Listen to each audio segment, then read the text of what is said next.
making our parts all over the world because we have wonderful partners. Now, it's America first now. America first. We're going to make it all in the USA. And we're going to, by the way, it's America first, but we're going to take care of other countries. We're going to have plenty left over. Because we're doing things now. 6 months ago, our country was laughed at. Now our country is respected again at a level that it hasn't seen in a long, long time.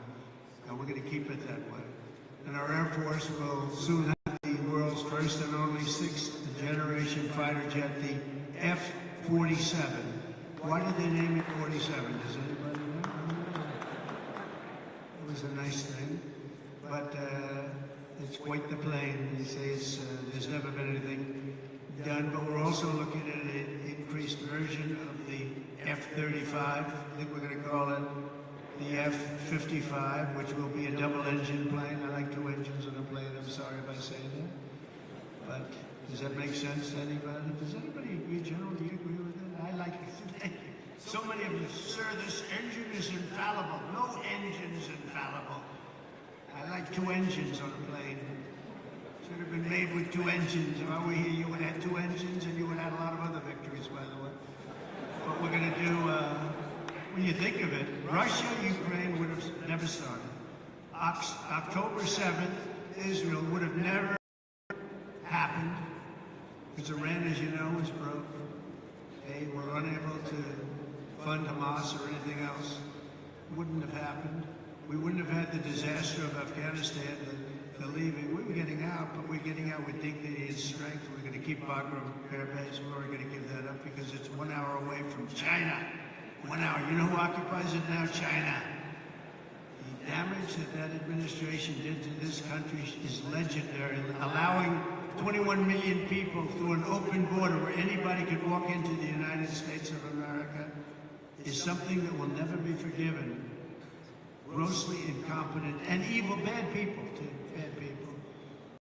The real strength of our military doesn't come from its fighter jets. It really comes from our people. That's you. It comes from our people. You're unbelievable people. The aptitude and all of the things you have to do what you do. You know, I look at some of those engines, and I'm a pretty smart cookie. I would tell you I'm real smart. And I look at you and you take those engines apart and put them back together, blindfolded, and fix them up. It's amazing what you're able to do. And then to fly them, just incredible. You're incredible. You're a very special group of people. And that's why my 2026 budget includes across the board. Maybe you don't want to, look, for the good of the country, you don't have to take it. Pay raises for each and every one of you, substantial pay raises.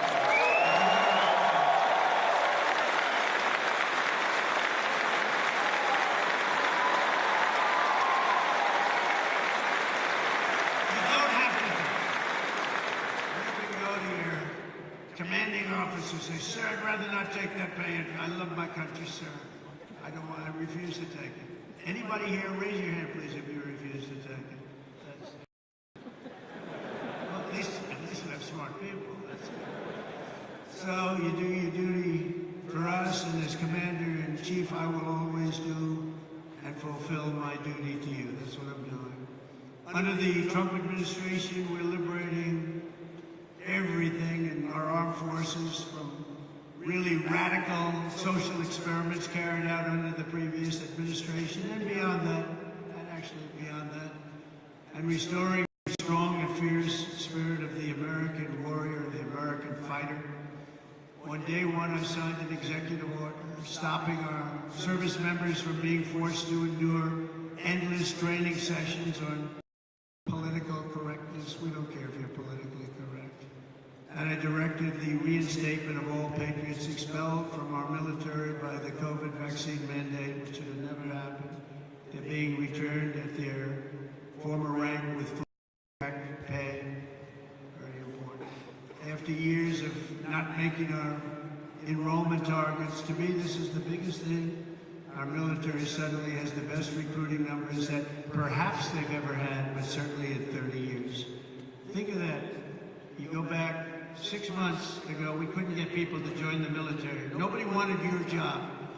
Now everybody wants bunch of jobs. So we went from having the worst numbers we've ever had in terms of recruitment. That included police officers also, firefighters, but police officers. But in the military, think of that. You couldn't get people to join the military, and now we're brimming over. We have the highest numbers we probably, minimum 30 years, but probably have ever had. Because there's such an incredible spirit now in our country. We have a whole new spirit. And it began on a date, November 5th, that was election day. Under the Trump administration, America is back, and America's military is back, bigger, better, and stronger than ever before. Since my inauguration, service members stationed throughout this region have terminated 83 major terrorists operating across Iraq, Syria, and Somalia, including the #2, just recently, global leader of ISIS. And I knocked out ISIS, as you know, in my term. They said it was going to take 4 years. I said, why 4 years? It's a long time. And then I met a General Raisingane. He's now the head of the Joint Chiefs of Staff, right? And he was great. He said, we could do it in 3 weeks. I said, well, I was told 4 years, General, by your television generals in Washington, D.C. And he didn't want to be disrespectful to them. He said, sir, I'm telling you, you want, we can do it in 3 weeks. That's what he did. He knocked out 100% of the ISIS caliphate in 3 weeks.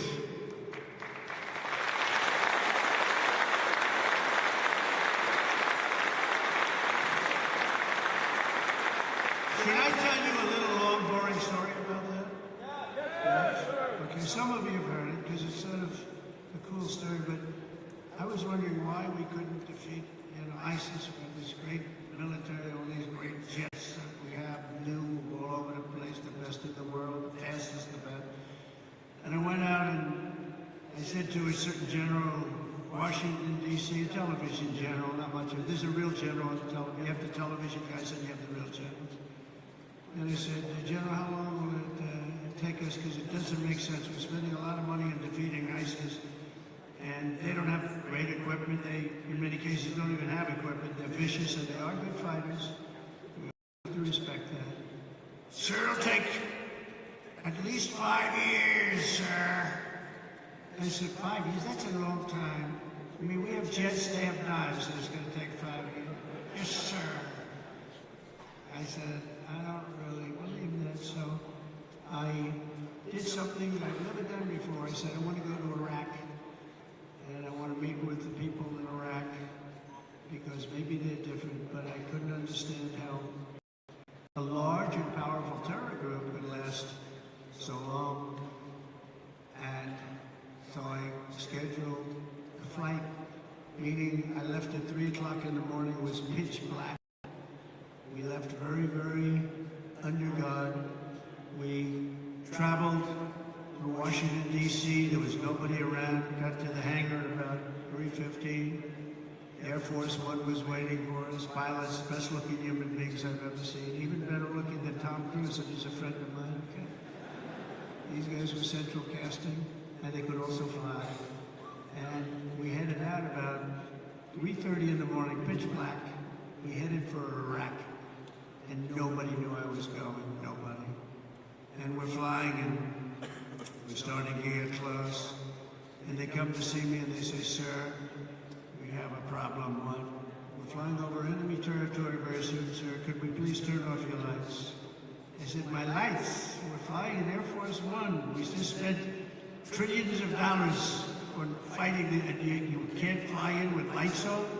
No, sir, it's very, very dangerous out there. So I said, obviously turn them off. Then he comes in addition to the lights, we want to turn down the shades. So I said, you mean not even shades? Okay, we turn down the shades. And I said, I want to go upstairs. This is 747, 2 levels, beautiful plane. Just ordered new ones, by the way, beautiful ones. And Boeing just, by the way, did the biggest order in the history of Boeing. Just did with your beautiful territory right here. They ordered, I think, 160 planes. I think it's the largest order ever for aircraft. So I salute the people from Boeing, Kelly, and everybody, and General Electric. The engines are General Electric Super Prime, and really think it's great. Congratulations. But I go up to see the pilots because I love sitting with the pilots.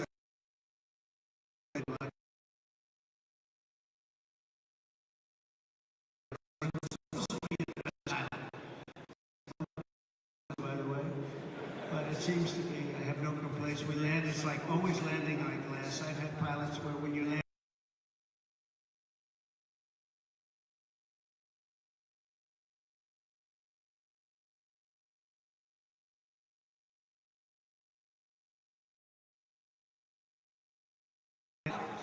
but these pilots land us, and the 747's a hard one to land. So I go up, I see the pilots, I say, hi, Captain, the guy's a handsome guy, got a blonde, flat top. I'd like to have a flat top like that. I don't know if the hair's good enough for that, I don't think so. I don't think I'm gonna try it either. But perfect person, and I look at the right, he's perfect. Everybody was perfect, they're like perfect human beings. I said, how we doing, Captain? We're doing fine, sir. We'll be there in a half hour, sir. I said, they want the lights turned off, Captain. And they do, yes, sir. They do the right thing. Oh, that's great, Captain. Yeah, that's great. So now we're 15 more minutes, and all of a sudden, and most of you know the sound because that's what you do, but you have the computer voice, a beautiful voice where it says 1,900. They're talking about feet. So when you're in the big planes and sophisticated planes, the voice comes on. I'm sitting back there watching them fly it beautifully, and I'm still not 100% happy with the statement that he agrees that the lights should be turned off. I would have preferred that he said, no, there's no problem. But that's not what he said, so we're going through 1,900, 800, 700. Talking about feet. Now 700 is getting pretty close to the ground. I don't see a thing. There's no lights, there's no runway, and I've done this a lot, and I always see the runway in the distance. I have fairly good eyes. I'd say for my age, extremely good eyes. And I don't see a runway. 600, 500. Captain, are we okay? Yes, sir. We'll be landing in just a few minutes, sir. 400. Captain, are we okay? I don't see a runway up there, Captain. We're fine, sir. No problem, sir. 300, 200, I'm saying, Captain, you sure we're okay here? And he said, we're fine, sir. And then, boom, you know, just lands that thing so beautifully, and I see, they had no light, they had no nothing. I don't know how the hell they do it, okay? All I know is we landed like, and for him it was 15, and I'm trying to pretend I'm cool as a cucumber, you know, I mean, to be cool as a cucumber, and I'm like, you know, I'm like, I'm not happy. But after we land, I actually went to my people and I said, I want to ask you a question. I did a very brave thing just there. Is the president allowed to designate himself for the Congressional Medal of Honor? And they said, sir, honestly, that wouldn't be good. I said, okay. So anyway, we get that kid. You know, I have to say kid because the fake news is back there, and they'll actually, and they'll say that the president wanted to give himself the Congressional Medal of Honor, and he was talked out of it by his staff. So anyway, so I get the door opens, we have a platform. I see down, I look down, and I see these are all specimens, just like you guys are all perfect people. And I'm seeing a couple of generals, a couple of staff sergeants, drill sergeants, but everybody's like from a movie.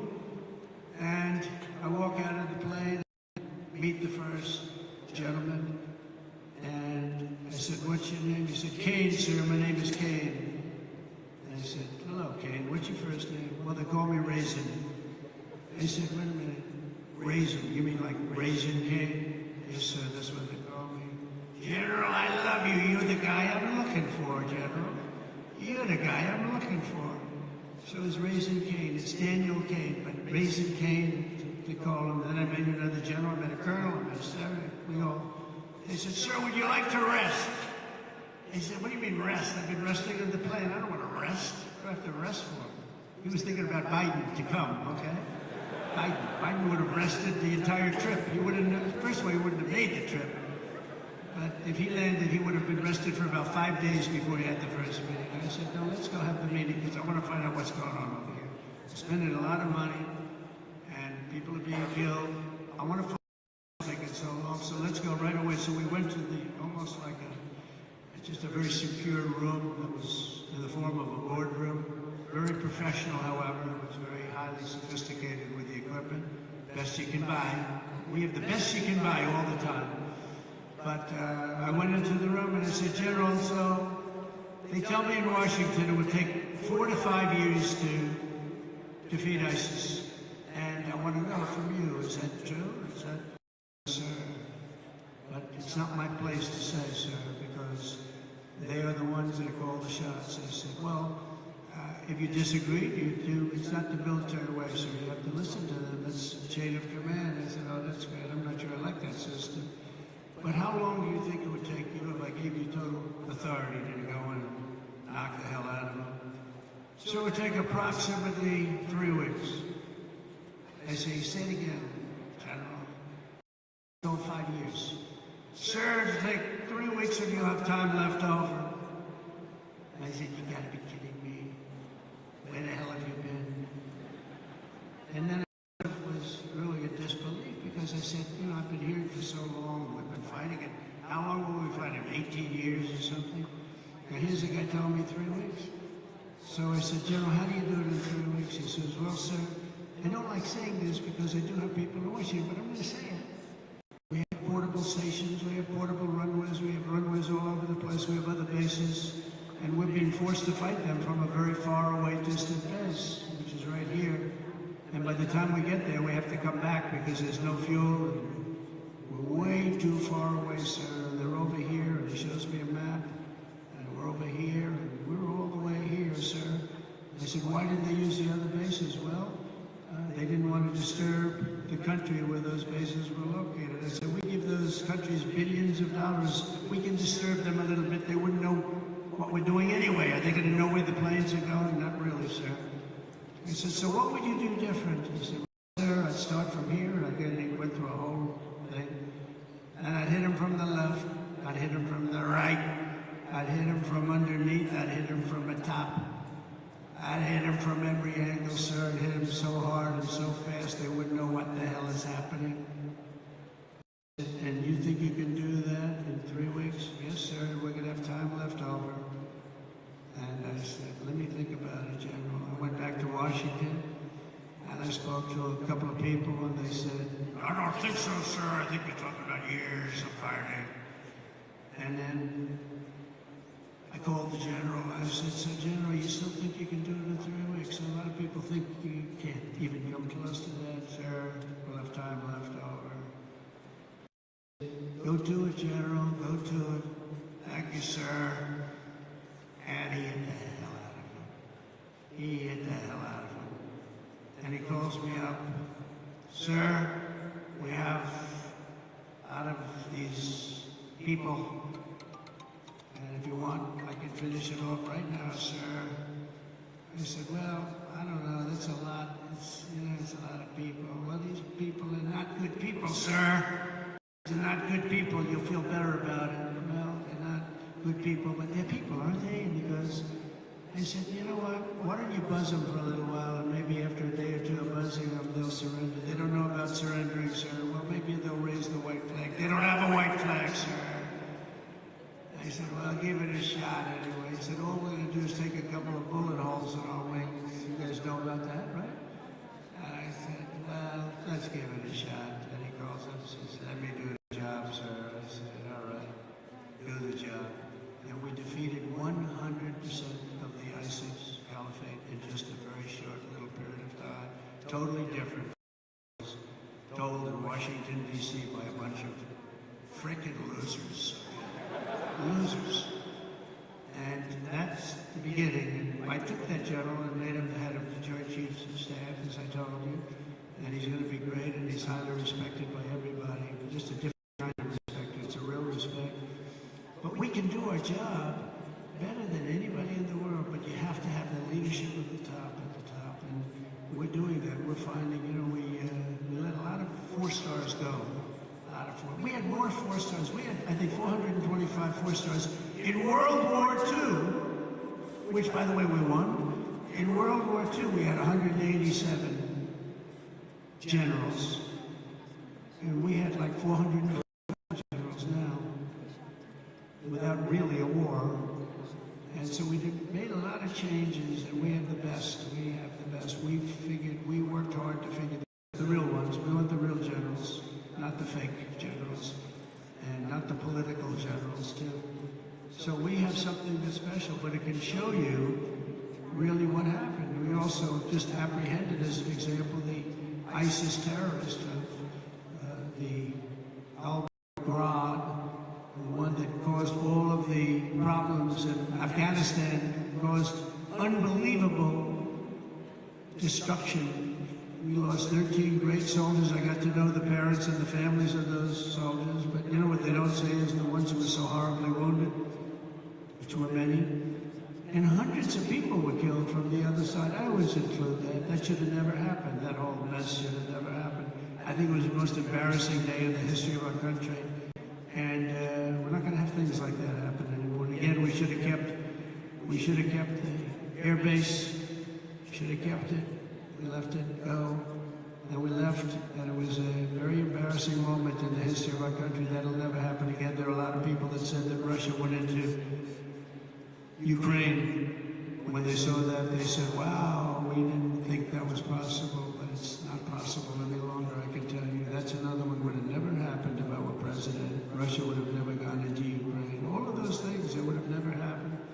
But the Afghanistan withdrawal, not the fact that they withdrew, but the fact that the way they did it was so horrible and so embarrassing. So we brought this horrible person to justice, to American justice. We caught the person that set off that bomb. And all of this is possible because of the work that you do with partnership. In this case, it was Pakistan. And by the way, I don't want to say I did, but I sure as hell helped settle the problem between Pakistan and India last week, which was getting more and more hostile. And all of a sudden you'll start seeing missiles of a different type.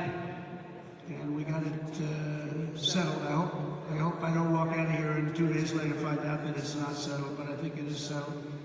And we talked to them about trade. Let's do trade instead of do war. And Pakistan was very happy with that. And India was very happy with that. And I think they're on the way. You know, they have been fighting for about 1,000 years, in all fairness. I said, you know, I could settle that up. I can settle anything. Let me set it up. Let's get them all together. How long have you been fighting? About 1,000 years. Oh, that's a lot. I'm not sure about that. I'm not sure about settling. That's a tough one. They've been fighting for a long time. But we got that settled. Everybody was very happy, I'll tell you. That looked like it was really going to be escalating out of control. But with us today is the first sergeant of the 379th Wing, Master Sergeant Patrick Elders. And Patrick, wherever you may be, where are you, Pat?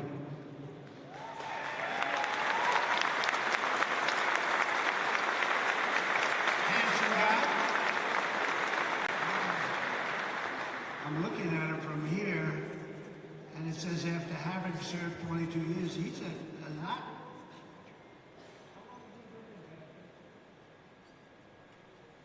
That's amazing. He looks like he's like 25 years old. I'm saying 22 years. He said, we must have this mixed up. We don't have it mixed up. I guess when you love what you do, you stay young, right? And he loves what he does, no doubt about it. But having served over 22 years in the Air Force, he's one of his, right now, this is his 6th deployment. But this time it's a little different because his stepson, Airman First Class Ashton Inman, is on his own first ever deployment nearby in Kuwait, right now in Kuwait, which is really incredible. Master Sergeant Elders is proud that 2 generations of his family are now serving the same mission in the same theater, protecting the same great American flag. So say hello to him.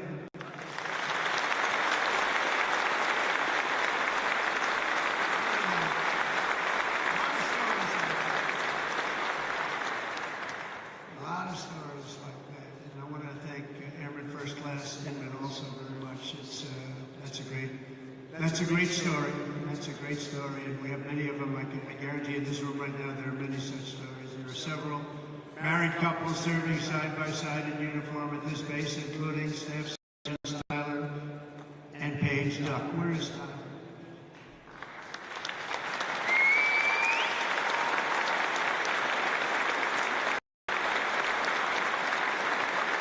For years, they grew their relationship while Paige was deployed in the UK and Tyler was halfway around the world at Joint Base Elmendorf, Richardson in Alaska, conquering a 14-hour time difference. That's a lot of time difference. And now they're together at Udeid, and it's really great. So Staff Sergeants, congratulations. It's fantastic. The American people never forget that our service members and their families make incredible sacrifices each and every day so that all Americans can be safe and be free, and we love our amazing military families. Our military families are as good as you can get.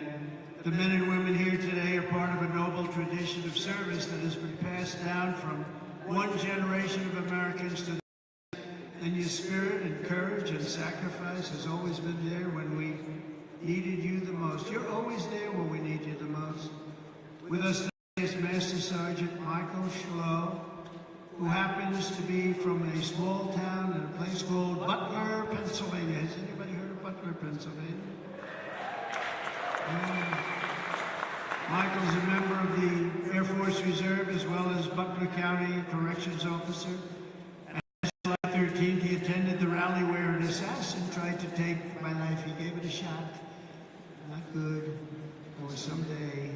As soon as the shots were fired, Michael raced to direct law enforcement toward the sniper's perch, then worked to evacuate the rest of the crowd in a very safe manner. But Master Sergeant Schlow would be the first to tell you who the real hero was that day. He personally knew and really liked veteran firefighter, also a veteran of the military, great veteran of the military, who laid down his life for his country, really laid down his life for his country. His whole life was about his country. Corey Comparator, and he's become somewhat of a legend, I will tell you. He took a hard shot. He took a hard shot guarding his family. Master Sergeant Schlow, your commitment represents the very best in America for your incredible service that day and forever, because that day was a horrible day, but you acted with incredible bravery. We've got reports about what you did. It was really amazing, and I personally appreciate it. It was a rough day. We don't want to have days like that. But Corey was an incredible guy, lost his life, guarding his wife and children. Every American warrior here today inherits a legacy of exceptional patriots who have defended America for nearly 250 years. You carry on the glorious tradition of the heroes of Lexington and Concord, Gettysburg and Belleau Wood, Normandy and Midway. You embody the spirit of the soldiers who hoisted the flag over Fort McHenry and the Marines who planted the stars and stripes on the summit to Iwo Jima. That was a rough attack. You carry forward the mission of generations of Americans before you marched through halls of gunfire, trekked over rugged mountains, stormed across scorching deserts, sailed through hostile waters, conquered unknown dangers, and poured out their blood and guts in battlefields all over the world. The military is incredible, and we won our independence. We preserved our union, protected our way of life, defeated fascism, crushed terrorism, liberated millions and millions of people from bondage, and brought communism to its knees. That's what we did. And now we're going to defend America from enemies, overcome all obstacles and dangers, and as one nation we're going to build a future of peace and prosperity for generations to come. Together we will stand strong, we will stand proud, we will live free, and we will fight, fight, fight, and win, win, win.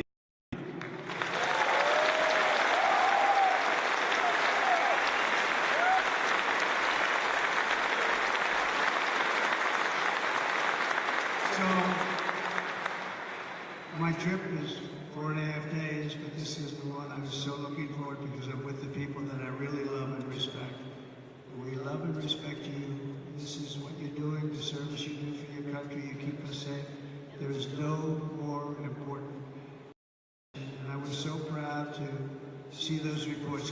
just a few days ago saying that the enrollment is at the highest level ever, especially when I had to suffer running against a group of people that were very inappropriate, where they allowed that reputation of what you stood for and what you stand for to deteriorate to a point where we weren't able to recruit.